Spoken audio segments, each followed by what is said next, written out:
What is going on, everybody? Critic and the Common Man here, and as you can tell by the formal button-down shirts that totally don't need to be ironed on mine. And the black and white overlay. And by the smooth black and white tones that we're coming to you in, that must mean it's time, Chris, for another Millennials Review Classics here on Here on Critic and the Common Man. Up today, you guys clicked on it. You've probably watched it. Interested to hear what you have to think. Some like it hot. Christopher, you recommended this one to us. Why'd you recommend it? And when's the first time you saw this movie? First time I saw it was in a screenwriting class. I was doing a comedy screenwriting class, and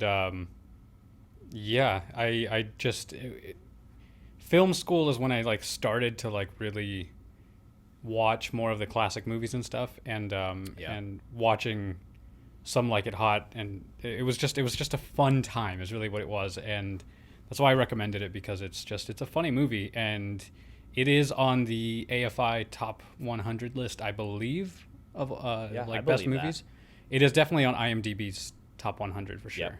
Yep.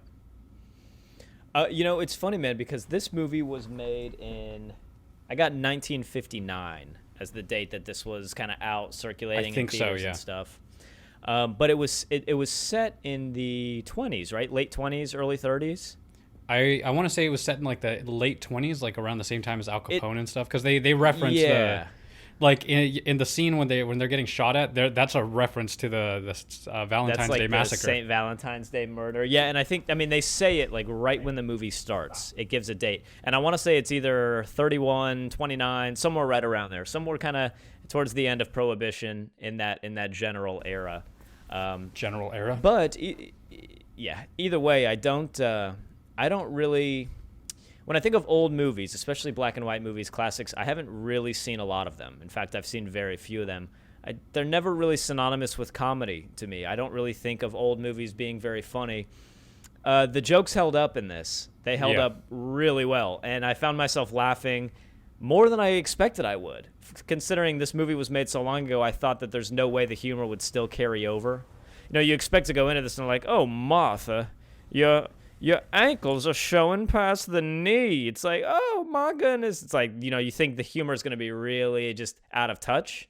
Not so. This was very well written. Found myself laughing at this, and I don't find myself laughing at a lot of movies. Mm-hmm. I did find myself laughing this. I guess I'm just a little bit slow here because, dude, I don't know what I thought Marilyn Monroe was famous for. I didn't realize she was a movie star. Yeah. I don't know. I just never put two and two together in my head. I saw her in the cast for this. Well, because you see her in the movie. It's not our generation. Oh, wow, yeah, you're right. It's not our generation. And I don't know what I thought she was. I guess I assumed she was almost like a Kardashian, where she just kind of fell into fame somehow because of her looks or something. But I suppose it makes sense that she was, a movie star. She was an actress. She's gorgeous. She was also a really good actress. This was the only thing I've ever seen of hers. So I don't know. We got to look up what are some other big Marilyn Monroe things. What's some of Marilyn Monroe's most famous things? Is this it? Is there other stuff? No, there's a lot more. She was in a lot of movies. Most famously, hi buddy. Most famously, the skirt blowing up under the thing. Right, I've seen that. Yep. I've seen her in a few movies. I think 2 or 3 movies. Oh God, there's one where, oh man, what was it called? Never Get Married? Something like that. I can't remember. I will find the title and put it here. Perfect. See right here? And swipe up. This is what it's called. The wonders of editing. Yep. I don't know. It was kind of funny. As I started seeing her in this, I'm going, I'm oh, that's Marilyn Monroe. That's funny that she did a movie. And then I was thinking, well, wait a second. She's not always just been famous for being some woman who used to be, she had to get famous somehow. I guess, being a movie star was it. So that makes sense. I really enjoyed this. This was funny. And it kind of had, you can see what movies in the, past this kind of pulled from this a little bit. Obviously, there's White Mrs. Chicks. Doubtfire. Basically, anytime you see movies, even White Chicks, in a sense, was kind of a similar story to this. And the reason this is based on a Shakespearean play. They took a Shakespeare play, and I want to say it's Two Men in Verona, and if it's not that, it might be Much Ado About Nothing. Much to Do. to do, ado. I don't know. I'm pretty sure it's based off of, like, very loosely based off of a Shakespeare play, where it's two men cross-dressing. And so that story is very much been passed down through comedies throughout the years. What was going on in film in like 1960? I mean, when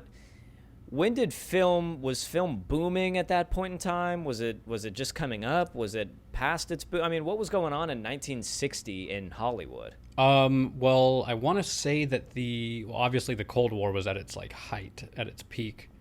I know, I should know this, and I'm so sorry to my film school teachers. The code, I think, may have ended around this time period, so people were now suddenly allowed to show certain things, like non-married couples in a bed. It only lasted a few years. I want to say that it was around this time. I think it was 1959 when the code ended. It might not. But it is definitely, like, this movie just is progressive in a lot of senses, that, you know, it shows a lot of different things. Like at the end, the guy saying, you know, like he doesn't even care that he's a man or anything. Yeah. It's nobody's perfect. Yeah, and so at this time period, a lot of sitcom, like television was at a rise. Right. Everybody Loves Lucy or whatever, and shows like that, those old black and white sitcoms and everything. And I'm pretty sure that at this time period, what people were looking for was like wholesome content, stuff to kind of take their mind off of the shitty world they were living in.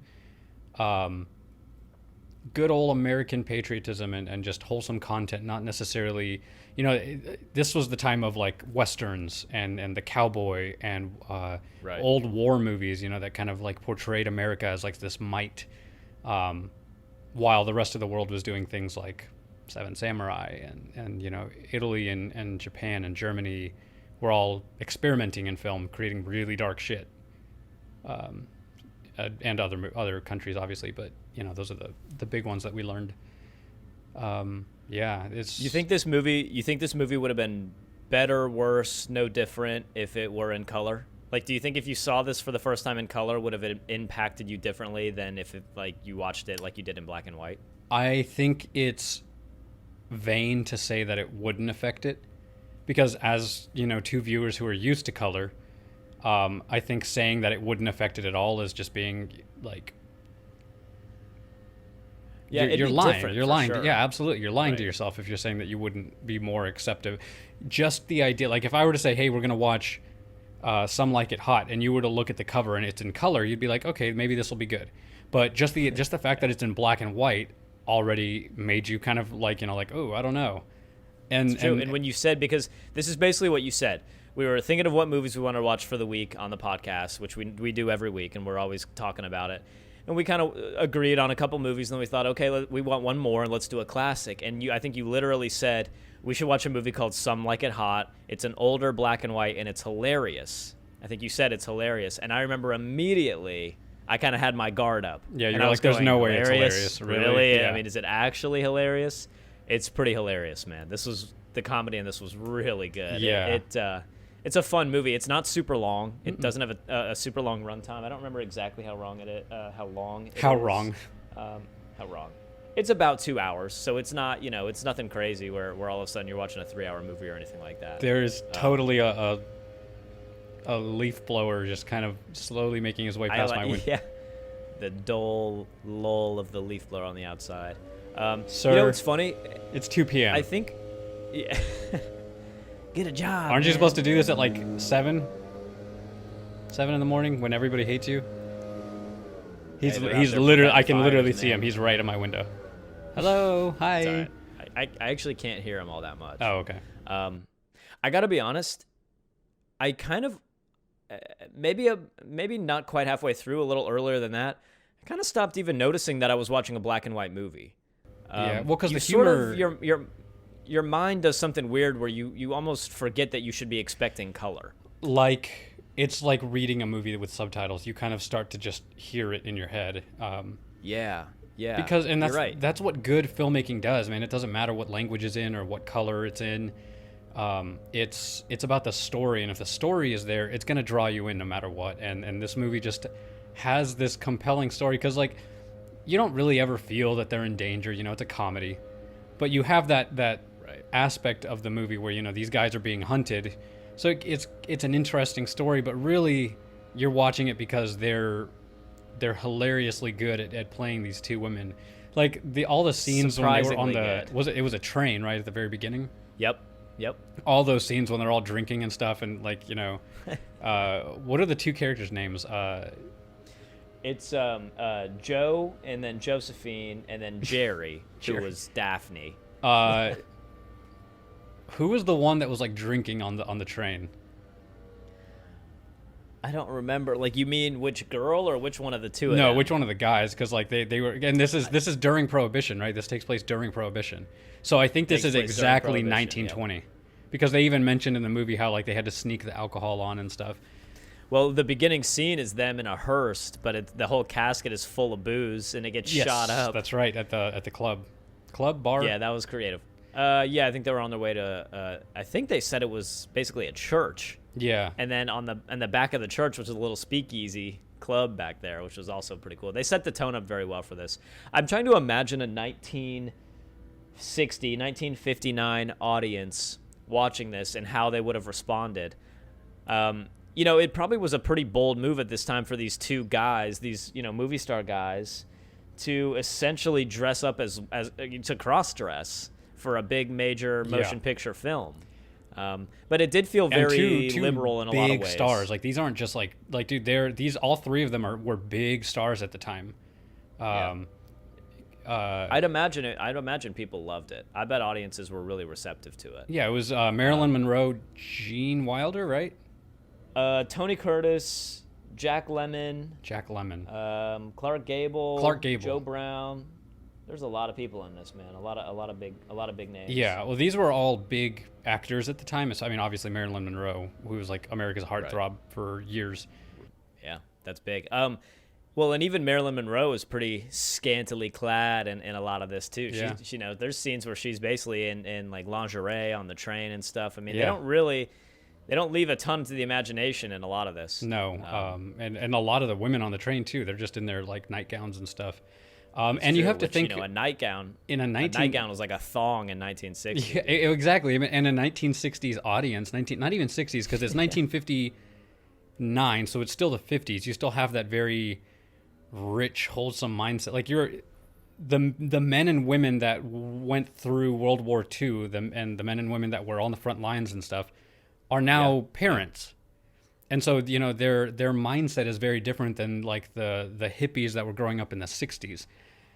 You know, and so when you think about it, like this whole movie really kind of pushed the limits as far as what you could show, because you have two men who are basically being voyeurs. You know, they're kind of viewing all of these women. They are completely tricking these women, seeing them in their unmentionables, and seducing them and stuff. I mean, the whole movie itself is really kind of risque in the way that it was, you know, pushing everything. But very true. But it was funny. It was really funny. Everything about it was really funny, especially like when he's having a conversation with Marilyn Monroe's character from the bathtub, and he had to every freaking episode I end up hitting. I'm so sorry. I am so sorry. When he jumped in the bubble bath with his suit on. Yeah, and then he had to like put the wig and the makeup and everything. It's just, oh my god, there was a lot of good little one-liners in this, and I should have written some of them down. I don't remember a ton of them, but there was just some funny one-liners that came up in the dialogue as they were going through. Here's a couple right here. It is so drafty. They must be catching cold all the time, huh? We wouldn't be caught dead with men. Rough, hairy beasts with 8 hands. I'm engaged. Congratulations. Who's the lucky girl? I am. What? Yeah, there you go. I added a couple of them in. But, you know, even when was it Josephine? No, Josephine was the one that ended up getting with Marilyn Monroe, right? Joe? I think so, yeah. And then Daphne was the one who the Zowie guy ended up with in the boat at the end. Yeah, dude, that whole part with the boat at the end, like when he's on the yacht with him. They were talking on the phone, and like, it's a call from the yacht. And then she's like, okay, 9 o'clock, sure. And then she's like about to hang up. She's like, oh, and what was that last thing? Zowie, got it. Yeah. Dude, there was some good comedy in Yeah. this, man. I appreciated that. That was a very funny watch. And then just story-wise, more creative than I expected it to be too. It started out with the kind of mobster scene, and I didn't know how they were going to set up the danger, and then they end up on the train to Florida because they're going to be part of this band, which was creative. Now, the only thing that I thought, well, not the only thing, but one of the biggest things that I thought was a little bit too much of a stretch, how is it possible that the mobsters would have ended up at that exact same hotel with them at the end of the movie in Florida? Yeah, At the same time that they're there? That seems a little bit... I don't know if they followed them or what. I think they got like a tip or something. Like they heard one of them earlier. They were there for that meeting. That mob boss called like a birthday celebration meeting thing. That's right. That's right. Because at the end, I don't know. I guess they weren't. They were expecting to be there. It's been 7 years since I elected myself president of this organization, and let me just say, you made a great choice. Spats, right? That's what they called them, spats. Yeah. Yep, spats. That's right. Those amazing yeah, because he had shoes. those spats on those shoe covers. Dude, everything about that was fashion so different back then. I know. Yeah, if it wasn't, if like, because you live in Florida and I live in California, dude. If we lived in different climates, like if I lived in Colorado or something, I'd be dressing the hell up all the time. It's always. Yeah, I know. If you wear like a button-down shirt out here, you're sweating. You're getting it dry cleaned the day of. Yeah. Like. Yeah, they're just ruined. Yeah. Oh my god. This was funny. It's funny. I'm kind of coming around more and more to the idea of these black and white classic movies. I'd never really seen a lot of them, and then now we've watched a couple of them. I've seen a few. I don't know what's going to be next for us on this Millennials Review Classic series, but it's hard when you're at theaters watching things like The Avengers, Spider-Man, these action movies. It's hard to kind of settle back in, enjoy a black and white movie because there was so much more. It feels like they took so much more time in making these movies. The sets, the stunt work, the stunt driving in this was really good. Yeah. In the beginning, the guys in those old cars are skidding them around and jumping off of them and things. I mean, it just seemed like more attention was paid to every aspect of the movies back then. There was not really any CGI, nothing like that. Not really, no. All the costuming was done. I was also very interested to see how they were going to pull off dressing these two guys up as women in a time where you didn't really have CGI or a ton of special effects. I mean, yeah, it was a little far-fetched. Us as the viewers obviously can tell that it's men, but not that far-fetched. No, yeah, I've seen women that fairly look convincing. Close, True. Like not. Yeah. There are women out there who have broad shoulders, and like they even mention it a few times, don't they? How he is like so broad-shouldered. Like I think they say it a couple times. Daphne, I didn't realize you were such a big girl. Yeah. And then on the elevator when the guy it was everything about this movie, man. It's just there's so many good moments that just kind of go over your head that seem almost adult-like in their humor, but this was showing to families and stuff. The guy was flirting with Daphne at one point, and he said something like, he's like, "Oh, don't worry, I'll watch your back." And she's like, "It's not my back, I'm worried." Yeah. Things like that, little lines like that, where you're just like, "Whoa, holy shit!" Like they said that in 1959. Yeah, I know, man. That's what I was saying. I was having fun trying to picture how a 1959 audience would have been responding to this film. I'm sure it was a hit. It's good comedy. It's something a little different. There's enough slapstick humor in it to make it fun for kids. And then there's enough of the adult humor in it to make it fun for adults. So I'm pretty sure that the movie was received very well, but just in case, this is how it was received right there. Wow, the magic of editing. Yet again, thanks, editing. How often were big films like this, big blockbusters, if you will? I know that wasn't really a term yet, I guess. But how often were big films like this coming out in 1960? Do you know? I mean, how many movies like this per year could you expect to get? Probably more than we get now. No way. I would imagine. I think it's got to be less. I think they were putting out more films because there were more production companies. What? There were more production companies. You think there were... hold on, let's ask this before we look it up or we put the editing up. So do you think there were more films put out per year in 1959 than there were in 2018? I think so. Oh, dude, I don't think so. Yeah. I think 2018's got to be it. I feel like movies come out all the time now. Yeah, but And I feel like they take way less time to do because of the computer aspect of things. But I don't know. that All right, here we go. That could be a Here's how many movies came out in the year 2018 in theaters. to In theaters, okay. Yep. Here's how many movies came out in theaters in 2018. Here's how many movies came out in theaters in 1959. Good. And then I'll just add a couple zeros there. Chris was right. I don't know. I am interested to watch this back and Yeah. see what that number is. But you're see, right. I was gonna say I feel CGI like and stuff and computers have made it so much easier. Editing was way different back then. You literally had to cut. That's why it's called a cut, Right. In film. It's because you literally had to put the spool of film through a machine And cut it cut where right you at wanted that to, point. and then you. how was that possible? Like, you had to put the reel in and play it until you got to the moment and then pause it and like mark you're where cranking it the was. thing. You're turning it until you're seeing the frame that you want, Oh, and then my you cut it, gosh. and then you take the next shot that you want, and you cut that and you put it there, and then you splice them together. That would have been a serious undertaking.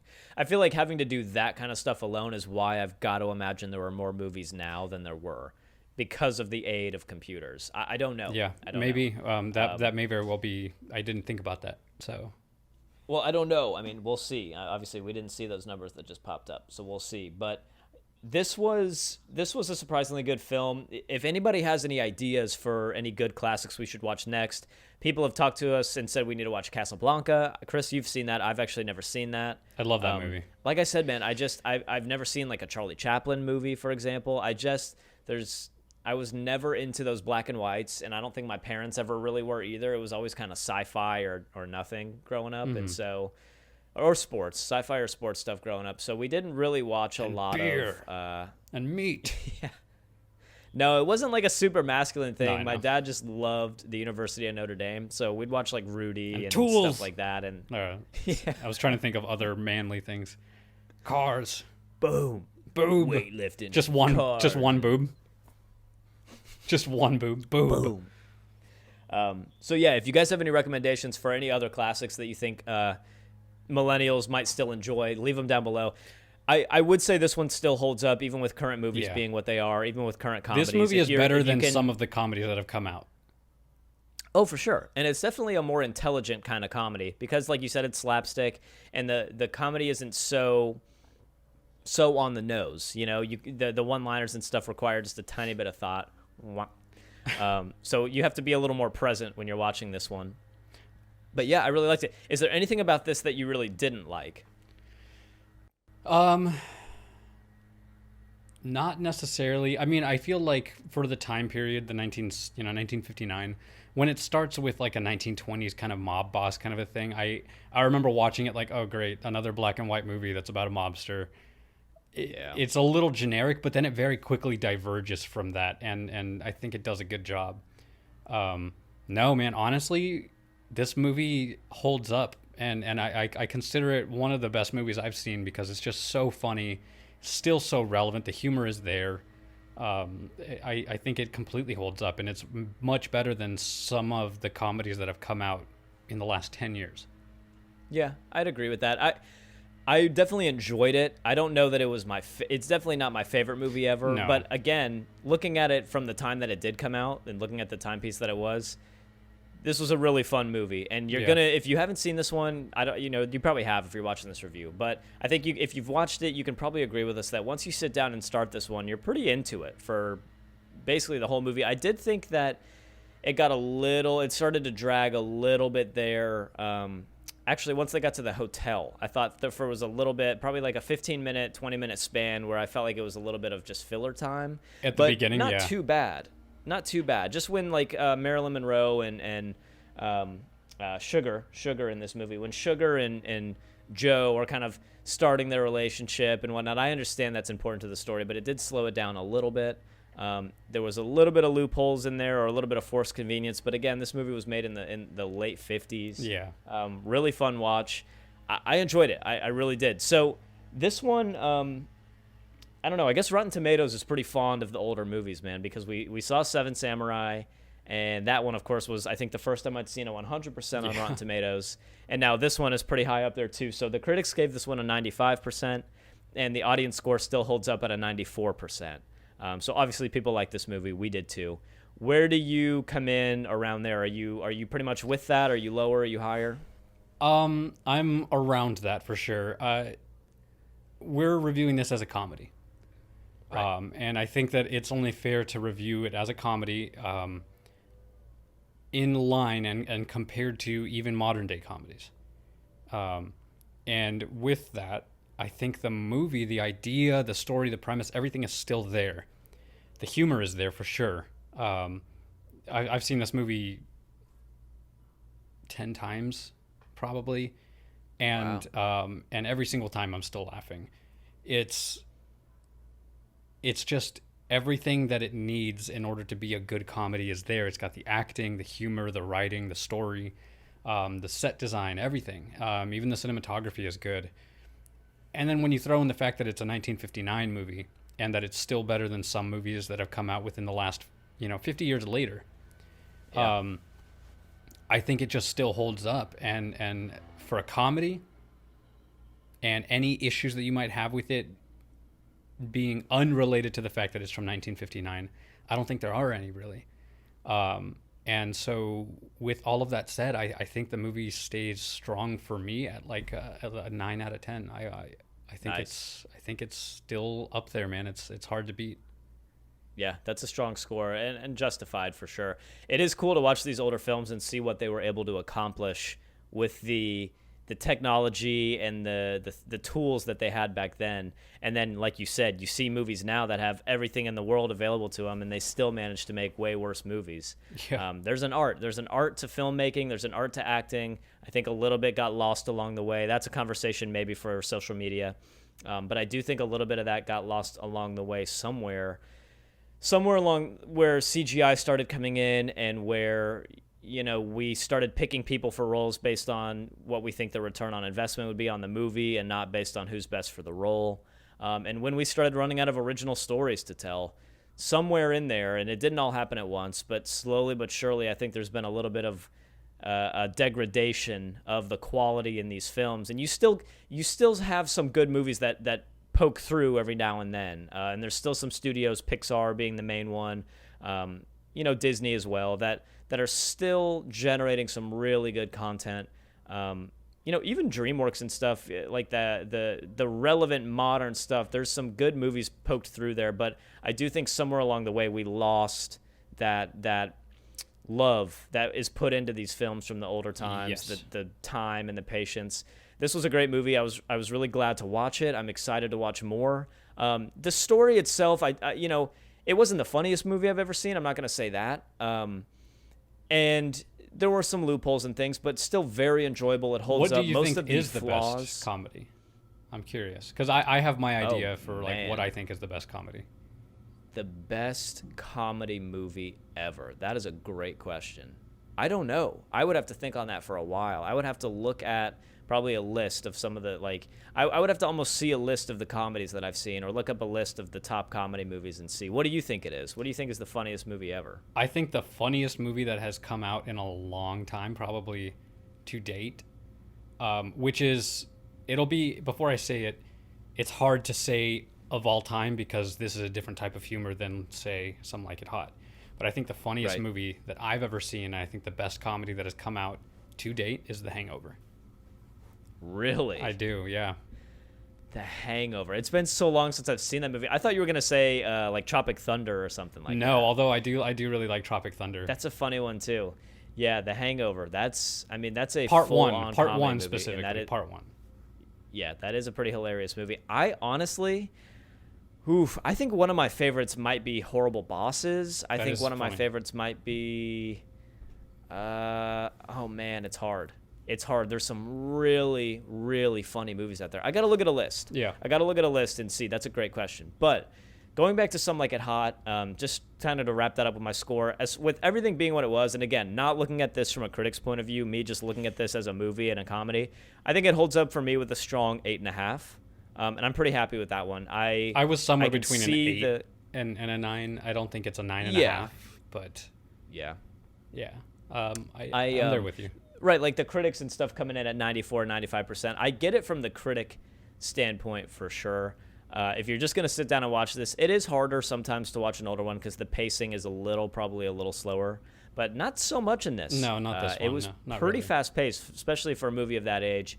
I was happy with it, man. I'm confident in an 8.5. I'm happy with that score. So definitely.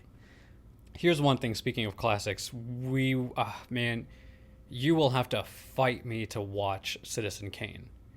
That is considered the best movie of all time. Like almost 4 hours long or something like that. I want to say it's like 3.5-4 hours long. It is so slow, but it's considered the best movie. It's considered the #1 best movie ever made, and I can't. I really can't. Isn't Citizen Kane a book? Wasn't it a really popular book first, or no? Maybe. I feel like it was. I think the next one we should watch is probably Casablanca. That's the one. Because I feel like just for namesake, it's something that needs to be seen. You've, of course, already seen it. I think I probably, I come into this podcast stating that I do not have credentials to be doing something like this, which is exactly why it's so much fun. But I do think that Casablanca is probably one that needs to be watched on here at some point. It's a good movie. It really is, but it is one of those older movies that is more about the story than anything else. Yep. But it's an interesting short, story, isn't it? I think so. Yeah, I'm pretty sure it's like an hour. I thought we looked it up, and I think Casablanca's only like an hour and a half. Yeah, it's it's a compelling story. It's the middle of right before or right after World War II. Yep. I can't really remember, but it takes place in Morocco. And it's an interesting movie. So I think we'll give that one a shot next. Yeah, we'll give it a watch. I like it. On that's the good. next Millennials Review Classics. That's right. So that's it. I mean, if you're just watching this, if this Millennials Review Classics series kind of caught your eye, jump over to our channel. You can see a bunch of videos we have. We do, all kinds of current stuff too. Usually we try to let some humor and stuff flow through the podcast a little more. On these classics, we usually end up paying a little more respect to them, so we try to rein it in a little bit. I enjoyed watching this one. If you guys have anything to say about this that we missed, or you think we were off the mark, sucked, or you agree, whatever it is, get your keyboards going. Drop a comment down below. We read them. I mean, we don't have a lot of followers, so we have plenty of time to read all your comments. But let us know what you think of this movie. Love it or hate it. If you like the review, we always appreciate a thumbs up and a subscribe. Chris, let's jump into a current event today. If you don't have anything else for Some Like It Hot. All right, let's do it. So I wanted to kind of put something on the complete other side of the spectrum here as far as time goes and do something really modern with our current event, hence current event. So I think this will be kind of a funny discussion. So coming off of our Millennials Review Classics and talking about Some Like It Hot, let's jump over to the complete other side of the world with movies and talk about the fact that apparently, following suit in the Top Gun 2 announcement that they were going to send Tom Cruise to space, Fast and Furious, the Universal Studios has come out and said that they will be sending Vin Diesel to space for the next Fast and Furious movie. So movies are now regularly taking place in space. What do you think about that, Christopher? I mean, holy shit. I think it's a little weird that actors are getting to be the first ones in space, but I think with the growing space race as it's going right now, and with companies like SpaceX and other investors out there that are trying to create rockets, and I think it's only a matter of time before we commercialize space, and a lot of movies like Alien, the movie of Alien, like that whole movie takes. Can you imagine? It's well, no, I don't know about the alien part, but like the fact that they are on a ship that is out mining on asteroids. They're a mining company that goes and collects. We know for a fact that asteroids are chock full of essential metals. And so I think it really is only a matter of time before we start going to try and find a way and lasso these things and mine them for their resources. if you can somehow harness like a meteor that's made of, or asteroid that's basically just made of precious metals, like you find one that's just made of pure gold, that's it.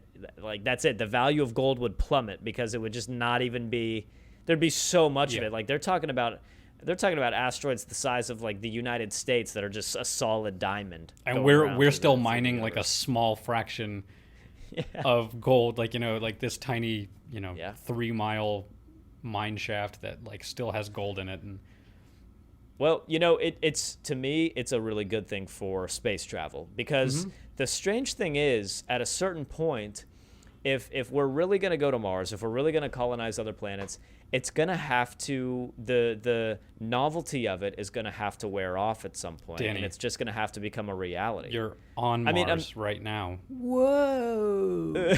Just cue an orange screen. Everything goes orange. But I mean, think about it. Like, if you had told somebody in the 1960s what cell phones were going to be like, it'd blow their mind. And if you introduced them, it'd blow their mind. But now it's just part of life. Yeah. It's just an everyday thing. I think eventually, maybe, hopefully in our lifetimes, maybe not, but hopefully in our lifetimes, space travel is going to be the same way. Going to Mars is not going to be this ridiculous, crazy thing that it is for us right now because it seems so unfeasible.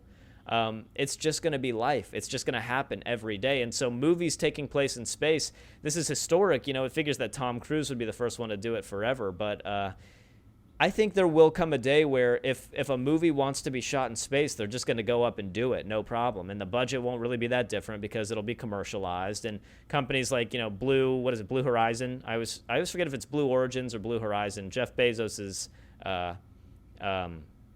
space company, and then SpaceX. I mean, they're just going to start sending people up there. Yeah. Now, in what capacity is Vin Diesel going to be floating around in space, yelling to his family? I don't know, but it'll certainly bring people to theaters. Yeah, family, bro. He's just floating off into space for the family. Yeah, I don't know. But we'll see. So keep an eye out for that. The Fast and the Furious franchise is now going to space. It's pretty incredible, really, that we're getting to this point. Like you said, it is interesting that movie stars are the first ones to go, but I guess someone probably could have seen this coming. Heaven forbid it was, scientists or university scholars or presidents. No. It's going to be Vin Diesel. If there was an actor that was going to go into space and an alien is going to pop out of their chest, I'm glad it's Tom Cruise. I'm glad it's Tom Cruise. Dude, what if Tom Cruise goes up into space to film this movie and makes contact with aliens, and then he's our like basically our last line of defense against aliens, and he has to communicate. His Scientology ass, dude, he'd have us, oh my God, I don't know what they would will happen. kill us on sight. He would mate with it, I think. If Tom Cruise was in space and was confronted by an alien, he would mate with it. 100%. Pretty sure he already has. Hey, the world may never know.